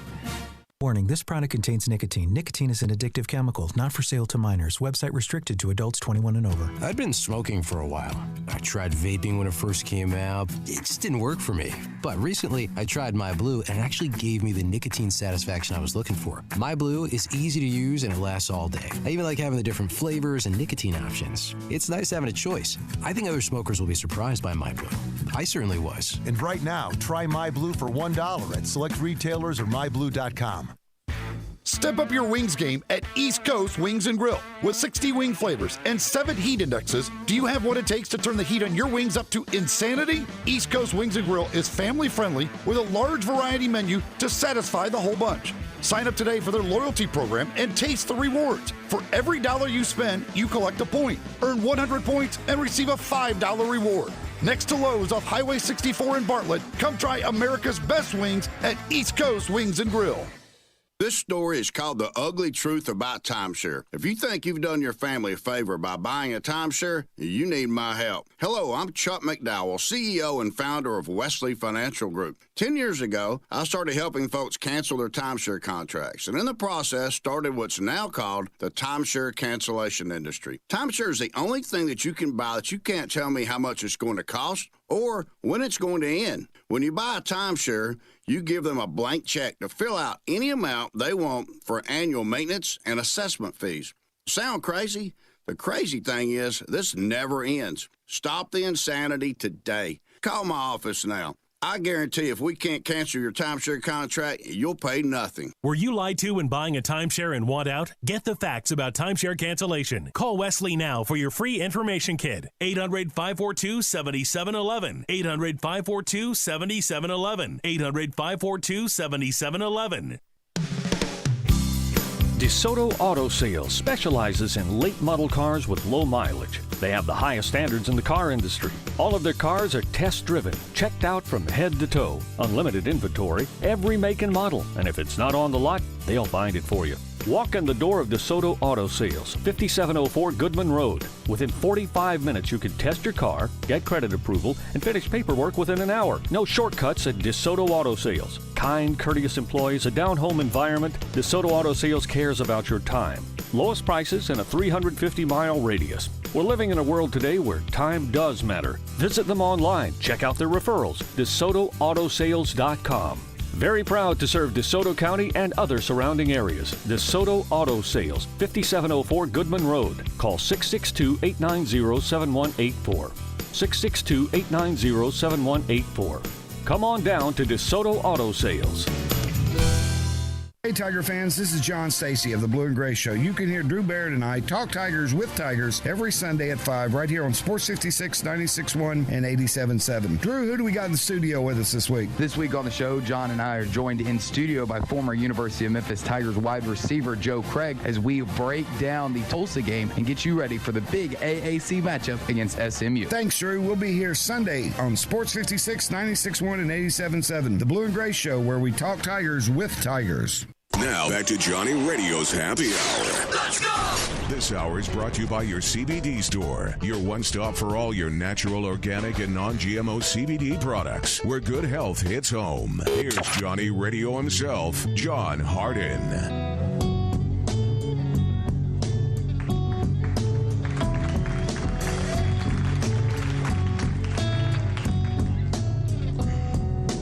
Many a hand has scaled the grand old face of the plateau. Some belong to strangers and some to folks you know. Holy ghosts and talk show hosts are planted in the sand to beautify the foothills, shake the many hands. There's nothing on the top but a bucket and a mop and an illustrated book about birds. You see a lot up there, but don't be scared. Who needs Jackson when you got words? Welcome back in.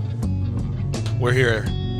It is 2/26, October 24th, 2019. And this is that day's You got to get the edition. weather out too while we're giving now time? Well, what is the weather? You got it? Sunny and 72 maybe? I don't know. It ain't no sunny and 70. It's a little colder than that. But this is Johnny Radio's Happy Hour. Johnny is out for the day, and he will be back at some point. I know he's sick, man, and it's just that time of year. We talked about it yesterday. But Gabe Kuhn here, filling in. Drew Barrett on the other side. Fiance woke up this morning feeling better, so fingers crossed I can avoid it.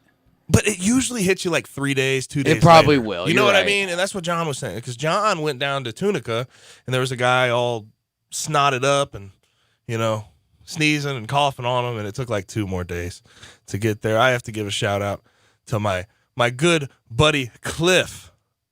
He hits the text line saying, shout out to Gabe for coming out Friday to watch 2 players he trains.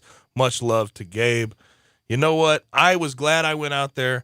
I was at FACS, and it was an awesome situation. We had a reunite night situation. A kid's brother had been deployed for a long time. He came back. It was actually a very heartwarming moment. I was glad to be there, Cliff. And not just. I know you were happy as well, but I was happy to be there as well. But John has been on hold for quite a bit, man, and I thank you, John, for staying on there. But he has called into the First Bank phone line, 901-360-8255. John wants to talk about Tom Brady. John, what is happening? What's going on, Gabe and Drew? Of course, this is the great Johnny Radio's Happy Hour. I hope Johnny be feeling good. Hopefully he soon gets better soon. And still enjoying the show so far. Now, I'm calling it. I don't think Tom is going to go anywhere because due to the fact that he's been with the team a long time, got the system in place. And then if I go by a comparison, I remember back in the day when the ex-49er coach went and left the 49ers, and then he went over to another team, and I think, if I'm not mistaken, the first year he was kind of doing good until they got the playoff, got knocked off. But my thing of it is, I think he needs to stay put. I don't think he should have no more than maybe about another year or 2 at the most. Also, I want to call in. I got to give it to Johnny. I went down there, I rushed down there when he's telling me. You got the Nationals, huh? Absolutely, There you man. go, I mean, John. Johnny is the man. He's I hate bedridden, that but he's still picking winners. He's picking winners and making me money. So tell John I really appreciate that also. And like I was saying earlier, I like this radio station all the way from the experience all the way to John Rainey. But Absolutely. And remember, one more thing, Drew, I'm going to hang up and listen. Now, what is your gauge on tonight's game, SMU at Houston? Of course, now, I got the third leg going if SMU covers the 13-point spread. So I hang up and listen. And remember, folks, the number one station in the nation for sports talk is 56 WHB. Woo! Always a great call from John. We're going to get to that at the end of the show. I have a pick for you, actually. That's a tough game to pick, obviously in the American Conference. But we have Isaac Simpson joining us right now. Isaac, how is life treating you? Man, doing well, man. I'm excited about big night tonight, man. Big night tonight, man. Exhibition. Finally get a chance to see this number one recruiting class play against someone other than themselves. I was going to say they played 4 games in the Bahamas, but they were missing James Wiseman and Preston Achua, so this is the first time you actually get a chance to see them all collectively as a unit. So I'm excited about it. Yeah, I mean, but given the situation, given it's an exhibition game against Christian Brothers, I mean, how much do you think we will see of James Wiseman and Precious Achua? Yeah, it'll be interesting to see how Coach Hardaway handles this. I actually wasn't able to get over to the media availability on yesterday, so it's always interesting in these type of games and how different coaches approach them.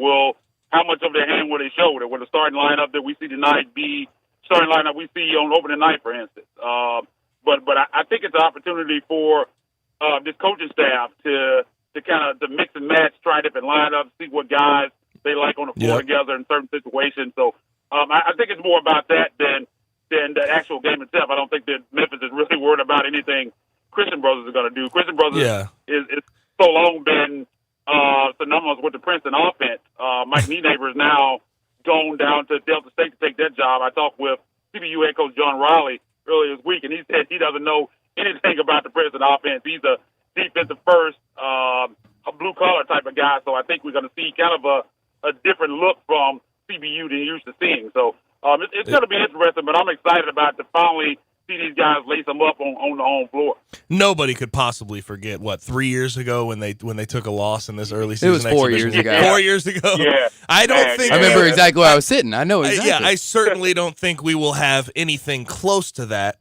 But when you talk about this starting lineup going into this early season situation, obviously you look at James Wiseman, Preston Achua. They're basically must starts in your front court. Yeah. At wing, at guard, who do you think will be those guys that fill in the rest of those 3 positions? Yeah, man, outside of that, like you said, Preston Achua and James Wiseman, you can go ahead and put them in permanent marker at power forward and center. But outside of that, I think it's wide open. I mean, we've talked a lot about that throughout the offseason, and at the end of the day, I really don't think it's that important because I think if you watch Penny Hardaway last year, I think we'll probably see multiple different starting lineups. I doubt if we see permanent starting lineup and the same guys start every game. But I've kind of looked at it, and you look at the guard situation. There's so much talent at the guard positions that it's going to be hard to probably keep these guys happy with their minutes. And I thought one way you could kind of fix it a little bit is to basically start Damian Baugh at point guard and Boogie Ellis at shooting guard. Damian Baugh is the guy that can bring that defensive intensity, and Boogie can bring the scoring and the shooting to the starting lineup. But I think those guys will give you a lot of versatility. One can play off the ball, one can play on the ball, one trip. They both can bring the ball up the floor. And I think it also kind of opens up some of those minutes for those guys behind them. Because, I mean, you got Tyler Harris and Lester Quiones and Alex Lomax and a lot of these guys. And I think if you only start one of those guys and you bring Damian off the bench, for instance, and start Boogie, I think it's going to be somebody's going to be the odd man out. And that's not even mentioning guys like Dayton Hardaway, who Penny has said he expects to get minutes this year. Ryan Boyce is another guy who can play some too as well. So, I mean, they have so much talent. It's just going to be interesting to see how they deploy these guys. But I think starting Damian and Boogie at the 1 and 2 could do a lot to help that logjam at the guard position. Yeah, obviously, like you said, there are a lot of different guys that are going to play, especially tonight and against Lemoyne Owen in the first couple of games. But when we get into the meat and potatoes of the season, how many players do you actually expect Penny to play? I mean, are we looking at a kind of a strict, 8-man rotation, or do you think we could get somewhere up around 10? Well, coaches always go into the season and say, we're 10, 12 deep. I'm gonna play all these guys. And then when it gets to, like you said, the meat and potatoes, when you get deep into the season, you get into these games and you realize that you really can't play that many guys. I know Penny at times tried that last year, I think early in the season, before he kind of tightened up the rotation a little bit. It usually just doesn't work when you try to play that many guys. So I think at some point, I think with this how deep this team is, I think you have to go at least 10 deep. I think, but outside of that, I think you got to cut it off somewhere, and that's going to be the job that this coaching staff has to kind of keep these guys happy, because I mean they have so much talent on the team, and these guys have egos. Are they going to be able to keep these guys happy? And I think that's going to be one of their main jobs, and probably biggest jobs outside of anything, is trying to manage these egos, because all these guys, they have a lot of guys on this team with aspirations of, even if they might not be one and done type guys, they might feel like they're one and done type guys at camp, and the guys in their ear feel like they're one and done, two and done type guys. So they're going to want to play major minutes, and that might not always be the case. But again, I think you'll start off playing a lot of guys, especially in these early Dubai games, games where there'll be a lot of blowouts. So I think they'll have the opportunity to play more guys. But once you start playing better teams and get into conference play, I think that rotation's going to be shortened up a little bit. Obviously, we're gearing up for a season. You know, South Carolina State is going to be the first game on the schedule, November 5th. It'll be at 7 p.m. at the FedEx Forum. But we're seemingly always in basketball recruiting season here in Memphis. What's some news on the Penny recruiting front? I saw Jaden Springer is sort of off the table and committed to Tennessee. Yeah, not a lot going on right now. The Jalen Green stock, I've always felt really, really good about Jalen Green. Over on our side on Rivals, I have a future cast at Memphis, and I think he's 100% on Rivals. But you go over to some of the other sites and some of the other national prognosticators, you'll see Oregon. It's kind of a weird deal with him, because it seems like it changes from you'll see some people 100% on one school, you see other guys 100% on another school. I've always felt like Memphis is in a really good spot for him. I mean, you saw back when he was a junior, when he took his first official, it was here to Memphis along with R.J. Hampton. He has a really, really good relationship with Mike Miller as well as Penny Hardaway. He was at Memphis Madness. So I feel good about it, but you kind of see these some other national guys saying Oregon. I'm not sure where that's coming from. He's supposed to announce on Christmas Day. He said that, and I talked to him. He said he's firm on that date. I thought it was kind of a joke when he first put it out, but he said he's serious. That's going to be his commitment date. So we'll have an eye on that one. Greg Brown is another guy out of Texas who you think Memphis and Texas are the two teams that are in on him. I mean, I love his game. Power forward, he can put it on the floor. He can do a lot of different things for you. He can step out and shoot it as well. And you look at the situation, his hometown school is Texas. Shaka Smart has a really great relationship with him, but you look at that situation out there in Texas with Shaka, he's kind of on a hot seat. So that's something to kind of watch for, and I think that kind of plays in the Memphis' favor. He's going to be in on an official visit, I think January 3rd, when Memphis hosts Georgia at FedEx Forum. But those are kind of the two main guys right now. You got Chris Moore, who's expected to commit, out of West Memphis within the next couple of weeks. He's taking a visit to Auburn this week, and I think he's going to make a decision probably sometime late next week. I think Memphis has him in the bag. I think Chris Moore will be a Memphis Tiger, and he's kind of a 3-4 year guy, that kind of glue guy, kind of guy you need on a team that might have people going in and out over the next couple of years. He's going to be one of those guys that can be a leader for you on and off the floor. So I love his game. Rick Strong kid, doesn't do anything great, but is pretty much good at everything. So he's a kid that you need those type of kids. You can't have all superstars on your team. 100%. So he's a good kid. And you see Dawson Garcia is another kid, power forward, who he was over at the Memphis Pro Day. He took a visit during that time. That's got to be a good recruiting pitch right there. Yeah. He's another kid that Memphis is looking at.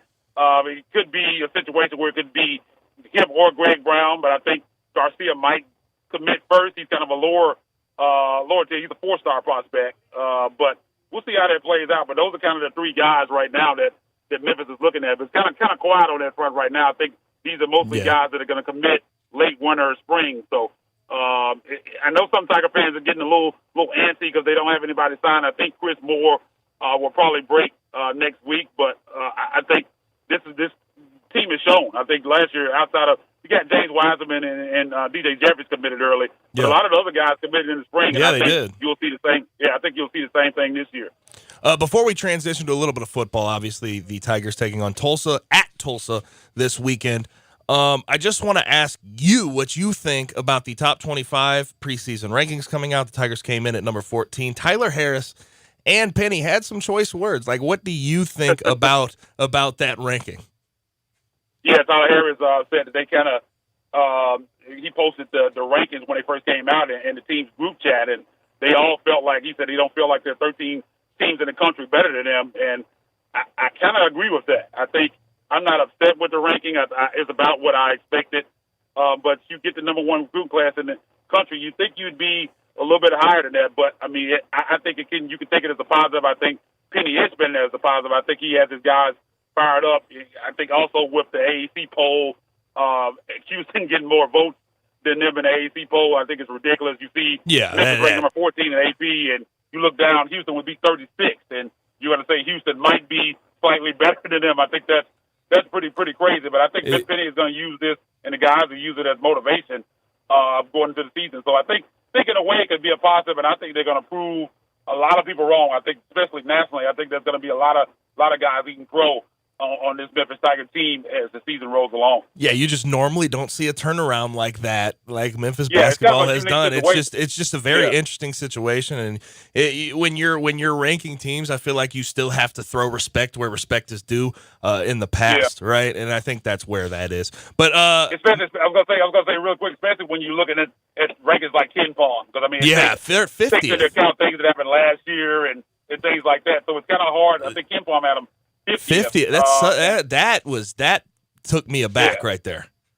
Yeah. But we'll see what happens. You got to go out and play regardless of the situation. But transitioning over to football for the weekend, the Tigers go to Tulsa to take on the Golden Hurricane.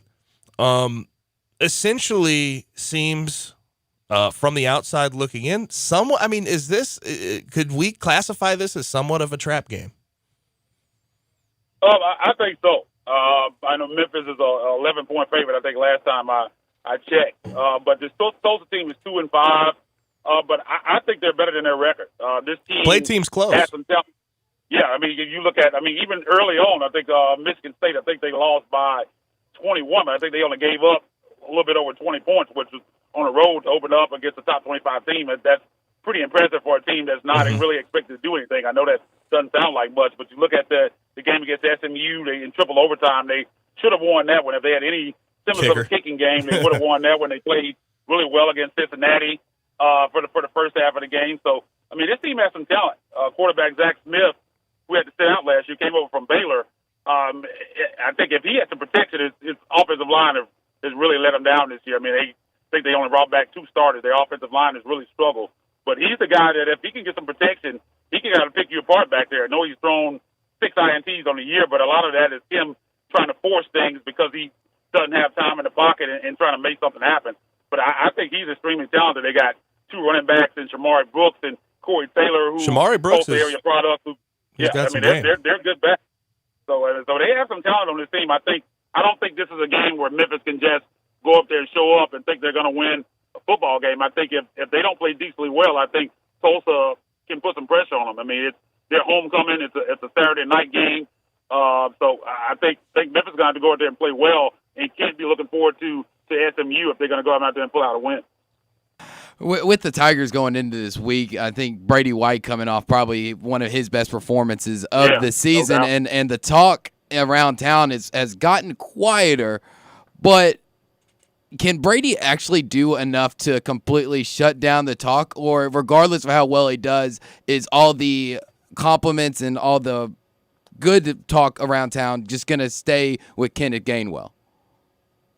Well, first off, man, shout out to that offensive line last week in the game against Tulane. I mean, I don't even know if Brady got touched in that game. I mean, he could have made a phone call back in the pocket on some of those throws. So they really held up for him last week and kept him clean. He was able to step up in the pocket and make some throws. But I think you kind of asked the question about him versus Gainwell. I think Gainwell's been so fantastic. I just think the narrative is always going to be mostly about him and what he does. I mean, he's just breaking records every week. One interesting thing, and I think we kind of talked about this last week, is Patrick Taylor Jr., I would say probably a 70 to 80% chance he gets some snaps this week, and how are they going to implement him back into this offense with Gainwell, I think, just being a revelation. Again, we knew he could be that change of pace guy, catch passes out of the backfield, but he's come in and shown that he can be that complete back, that every down back. So I don't know. I think they'll probably ease Patrick Taylor back in. I think it would be good to get him some snaps this week going into the game next week against SMU. You want to kind of sort that out a little bit. But as far as Brady White, I mean, again, he did play one of his, maybe his best game, but one of his best games for sure of his career here at Memphis. Again, can he continue to do that? Because, I mean, this team is going to need that. If you're going to beat a team like SMU, even though I've kind of talked about how I think they're kind of a little bit overrated, I think Brady's going to play well in order for them to beat teams of that caliber. So hopefully the offensive line again can hold up and continue to give him time to step up in the pocket, because he's shown when he has time to step up in the pocket, he can make throws at times and make enough plays to win ball games. Yeah, and I'm with you there. If you can talk about Brady all you want in that game against Tulane, but I mean, Kenny Gainwell accounted for 307 yards. That was 65% of their offense going through one guy. It's kind of hard not to talk about Kenny Gainwell at this point. But I just want to, before we get you off, we're backed up against the break. I just want to ask you just mentioned SMU is probably not like the scariest. I mean, it might be the scariest on the schedule, but what is the scariest game down the stretch for this Tiger team? That's interesting. Because like Cincinnati and SMU would be the main ones, but it just seems like they're contrasting in style. Yeah, I can honestly, I would probably say Cincinnati. I think Memphis. I think Memphis is going to handle this SMU team, especially with the situation. I mean, they're going to come in, could be top 10 or right outside that top 10, depending on what happens throughout college football this week. I think they're going to be fired up. It's homecoming for Memphis. It's probably going to be a 6:30 game, so the fans are going to be fired up. I think they're going to handle that one. I think the game that's going to be tough against that Cincinnati is the last week of the season, and if Memphis is going in that one and still only has one loss, there's going to be a lot of pressure on them to go in and win that game. And I think it could be a situation, depending on what happens on the other side of that conference, where you could see Memphis hosting Cincinnati 2 weeks in a row. It could play them that game, and it could be the AAC championship game the next week. So I think Cincinnati, stylistically, I think it could be more of a challenge for Memphis with SMU. I think the Memphis-SMU game is going to be a shootout, but I think Memphis will be able to run the ball and control the line of scrimmage in that one. And I think Memphis is going to beat SMU. I'm not as worried about that game. I know SMU's with the higher ranking and all of that, but I think we're going to find out a lot more about SMU in that game. So when I look at the rest of the schedule, I think that Cincinnati game is the one that kind of stands out to me that could give Memphis the most problem.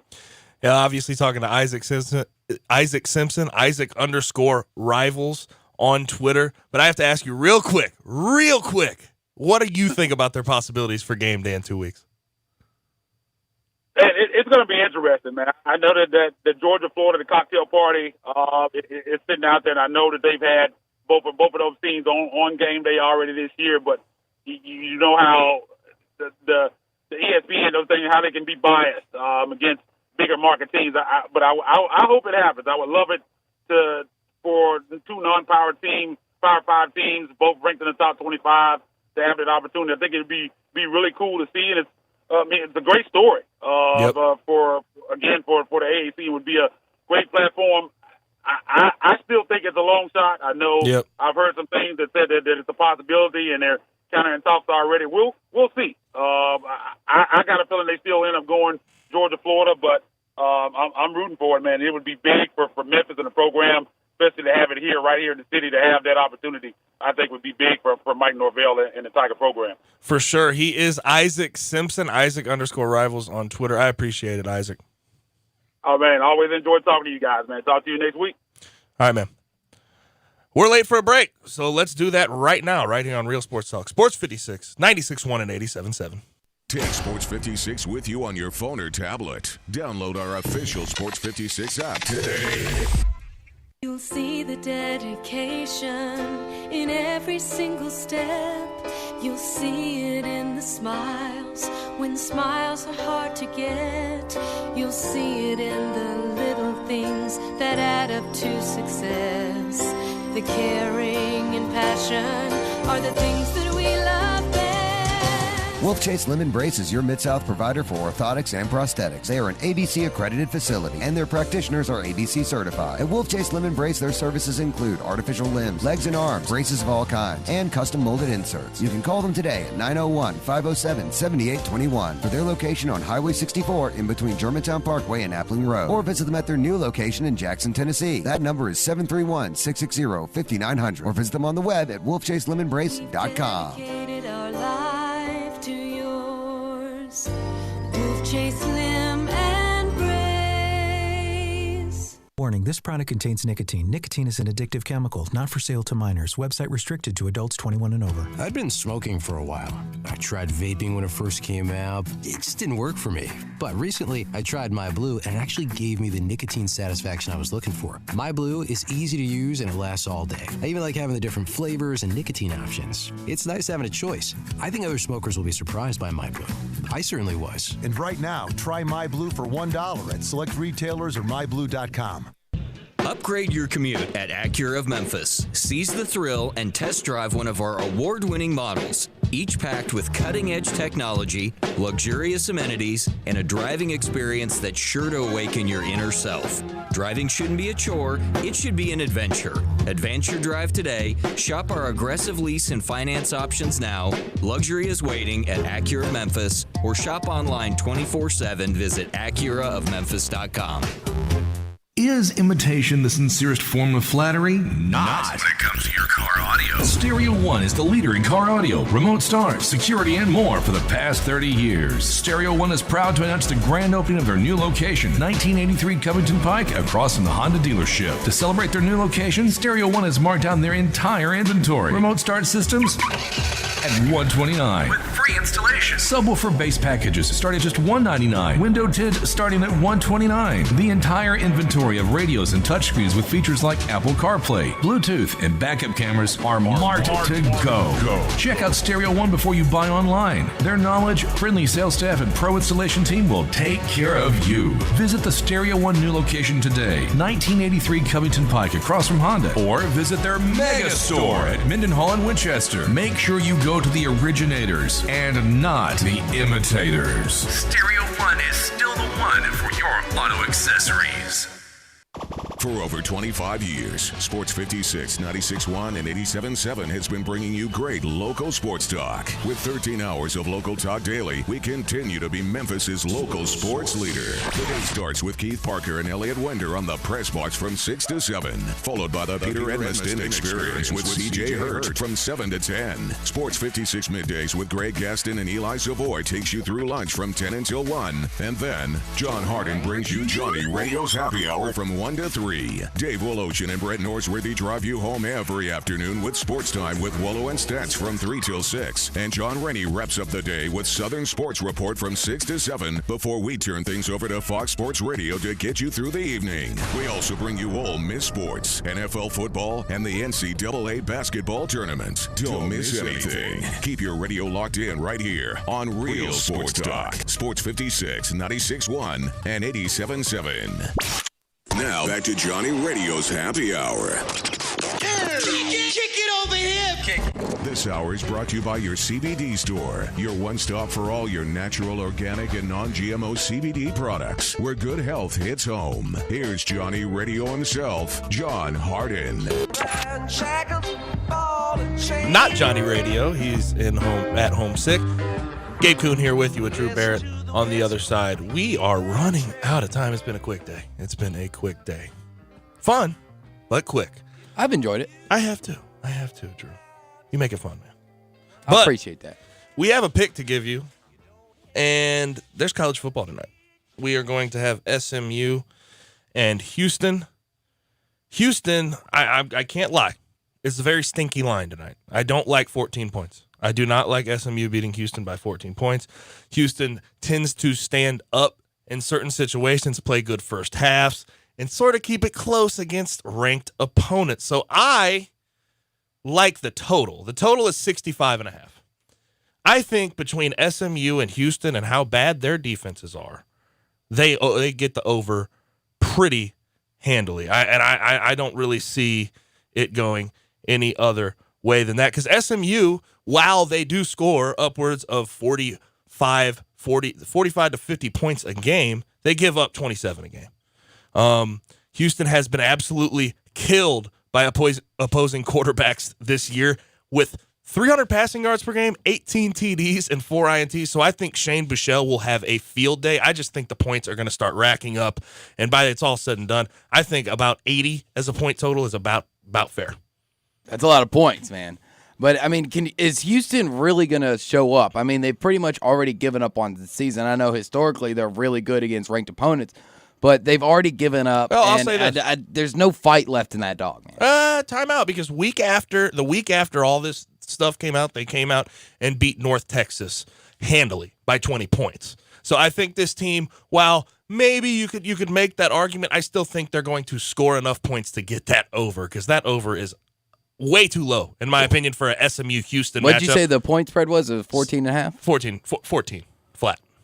I take SMU minus 14. All right. I'll take a 14.5. You heard that me. way I have over 65.5 in that game.